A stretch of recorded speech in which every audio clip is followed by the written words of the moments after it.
Hi friends, எல்லோரும் எப்படி இருக்கீங்க? எல்லோரும் நல்லா இருக்கீங்கன்னு நினைக்கிறேன்.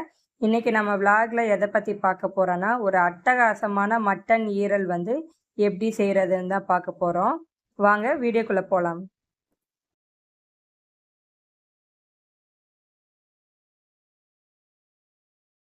மீடியம் சைஸ் ஆனியன் வந்து 2 கட் பண்ணி வச்சுருக்கிறேன் பொடியாக. ஒரு பச்சை மிளகாய் எடுத்துருக்கிறேன் காரத்துக்கு. இது வந்து 200 கிராம் ஈரல். நான் வந்து நல்லா பொடியாக ஃபஸ்ட்டே கட் பண்ணி வச்சிட்டேன் ஃப்ரெண்ட்ஸ். நம்ம வந்து பெருசாக கட் பண்ணோன்னா நம்ம ஃப்ரை பண்ணும்போது பெருசாக உப்பி வரும். ஸோ ஃபஸ்ட்டு சாப்பிட்றவங்களா இருந்தாலும் இந்த மாதிரி பொடியாக கட் பண்ணி செஞ்சு பாருங்கள். ஆனியனோட நல்லா க்ரன்ச்சியாக ஃப்ரை ஆகும். சாப்பிடவே அவ்வளோ சூப்பராக இருக்கும்.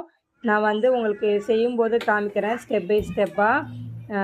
நீங்கள் வந்து இந்த வீடியோ வந்து ஸ்கிப் பண்ணாமல் பாருங்கள். இது கொஞ்ச நேரம் தான் போகும். அதனால் நீங்கள் ஸ்கிப் பண்ணாமல் பார்த்தீங்கன்னா தான் வந்து ஈரல் வந்து எப்படி செய்கிறதுன்னு உங்களுக்கு தெரியும் ஃப்ரெண்ட்ஸ். ஸோ ஸ்கிப் பண்ணாமல் பாருங்கள் ஃப்ரெண்ட்ஸ். வாங்க வீடியோக்குள்ளே போகலாம். ஆயில் வந்து 3 டேபிள் ஸ்பூன் எடுத்துக்கோங்க. தேவையான அளவுக்கு சேர்த்துக்கோங்க ஃப்ரெண்ட்ஸ். நான் கடலெண்ணெய் தான் சேர்த்துருக்குறேன். உங்களுக்கு கடலெண்ணெய் வேணும்னா சேர்த்துக்கோங்க, இல்லை நல்லெண்ணெய் வேணும்னாலும் சேர்த்துக்கோங்க. உங்களோட விருப்பம் தான் ஃப்ரெண்ட்ஸ். கடாய் வந்து சூடேறிடுச்சு ஃப்ரெண்ட்ஸ். இதுக்கு அடுத்து வந்து 2 ஸ்பூன் சோம்பு வந்து சேர்த்துக்கலாம். சோம்பு சேர்த்து செய்யும்போது நம்மளுக்கு அந்த கவுச் வாடை அடிக்காது, சூப்பராக இருக்கும், மணமாக இருக்கும். அதோட ஒரு பச்சை மிளகாய் 2 பாதியாக கட் பண்ணி போட்டுக்கிறேன் ஃப்ரெண்ட்ஸ். பெரிய பச்சை மிளகாங்கிறதுனால 1 சேர்த்துருக்கேன். நீங்கள் சின்ன 2 சேர்த்துக்கோங்க. இதோட ஆனியன் நறுக்கி வச்சிருக்கிற ஆனியன் அதையும் சேர்த்துக்கிட்டேன். கொஞ்சமாக கருவேப்பிலை, அதோட தேவையான அளவு வந்து உப்பு சேர்த்துக்கோங்க. ஃபஸ்ட்டே உங்களுக்கு வந்து தேவையான அளவு சேர்க்க தெரியலன்னா கொஞ்சமாக சேர்த்துக்கோங்க.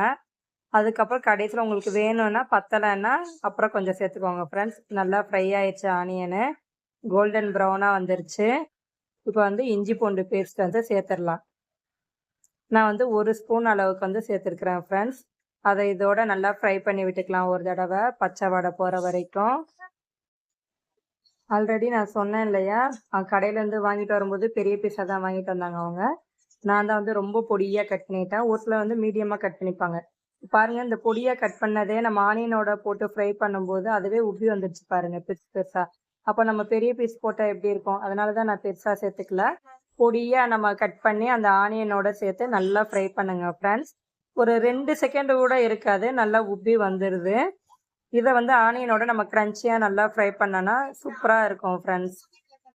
ஈரல் ஆனியனோட ஃப்ரை பண்ணிவிட்டு ஜீரகத்தூள் இருக்குது இல்லைங்களா, அது வந்து 2 ஸ்பூன் சேர்த்துக்கலாம். அதுக்கடுத்து வந்து மிளகுத்தூள் வந்து 1 ஸ்பூன் சேர்த்துக்கிட்டேன்.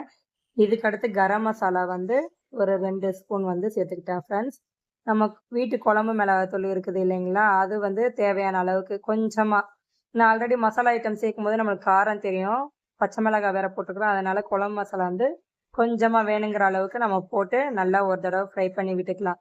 இந்த சீரகத்தூள் மிளகுத்தூள் நம்ம எவ்வளோ போடுறோமோ அதில் அந்த மனம் வந்து சூப்பராக இருக்கும் ஃப்ரெண்ட்ஸ். அதனால தான் சீரகத்தூள் 2 ஸ்பூனு, மிளகுத்தூள் 1 ஸ்பூனு. மிளகுத்தூள் ஜாஸ்தி சேர்த்திங்கனாலும் காட்டமாயிரும், சாப்பிட முடியாது. ஸோ வந்து ஃபைனலாக நல்லா வந்து பச்சை வாடெல்லாம் போயிடுச்சு, நல்லா ரெடி ஆயிடுச்சு ஈரல் வந்து. இதுக்கு அடுத்து வந்து கொத்தமல்லியை நல்லா பொடியாக கட் பண்ணி அதுக்கு மேலே தூவி விட்டு அதை ஒரு பெரட்டி எடுக்கிறேன் ஃப்ரெண்ட்ஸ். நல்லா மிக்ஸ் பண்ணி விட்டுக்கிட்டேன். நீங்களும் ட்ரை பண்ணுங்க. ட்ரை பண்ணிட்டு உங்களுக்கு எப்படி வந்து ஈரல் வந்திருக்குதுன்னு சொல்லுங்க. பிகினர்ஸாக இருந்தீங்கன்னா உங்களுக்கு ஏதாவது டவுட்னா கூட எனக்கு கமெண்ட் பாக்ஸில் கமெண்ட் கேளுங்க ஃப்ரெண்ட்ஸ். நான் வந்து கண்டிப்பாக உங்களுக்கு ஆன்சர் பண்ணுறேன். பிளேட்டுக்கு வந்து மாற்றிட்டேன் ஈரல் வந்து. இப்போ வந்து மேலே கார்னிஷ்காக கொத்தமல்லியை லைட்டாக நம்ம அப்படி தூவி விட்டுக்கிட்டே வந்தோன்னா சூப்பராக இருக்கும். ஃபைனலாக நம்ம கொஞ்சமாக அந்த கொத்தமல்லியோடு சேர்த்து நம்ம பிளேட்டில் வச்சு சாப்பிடும்போது அவ்வளோ டேஸ்ட்டாக இருக்கும் ஃப்ரெண்ட்ஸ். உண்மையை சொல்லப்போனால் எனக்கு மட்டன்னாலே அலர்ஜி. இன்னும் மட்டன் பீஸ்லாம் நான் சாப்பிட்டதே கிடையாது. பசங்களுக்கு வச்சு தருவேன், குழம்பு மட்டும் தான் ஊற்றிப்பேன் ஃப்ரெண்ட்ஸ். ஆனால் வந்து மட்டன் சாப்பிட மாட்டேன். இந்த ஈரல் வந்து எப்படி பழக்கமாச்சுன்னா, பெரியவனுக்கு வந்து கன்சீவாக இருக்கும்போது பிளட் இல்லைன்னாங்க. அந்த டைமில் வந்து சாப்பிட்டு பழகினது தான். ஸோ அட்டகாசமான மட்டன் ஈரல் வந்து சூப்பராக ரெடி ஆயிடுச்சு. பார்த்தாலே உங்களுக்கு தெரியும்னு நினைக்கிறேன் ஃப்ரெண்ட்ஸ். நீங்களும் உங்கள் வீட்டில் வந்து இந்த ரெசிபி ட்ரை பண்ணிவிட்டு உங்களுக்கு எப்படி வந்திருக்கு அப்படின்ட்டு எனக்கு கமெண்ட் பாக்ஸில் டெக்ஸ்ட் பண்ணுங்கள். ஸோ இந்த வீடியோ பிடிச்சிருந்தா லைக் பண்ணுங்கள், ஷேர் பண்ணுங்கள், கமெண்ட் பாக்ஸில் கமெண்ட் பண்ணுங்கள், மறக்காமல் சப்ஸ்கிரைப் பண்ணுங்கள். பாய். அடுத்த வீடியோவில் பார்க்கலாம்.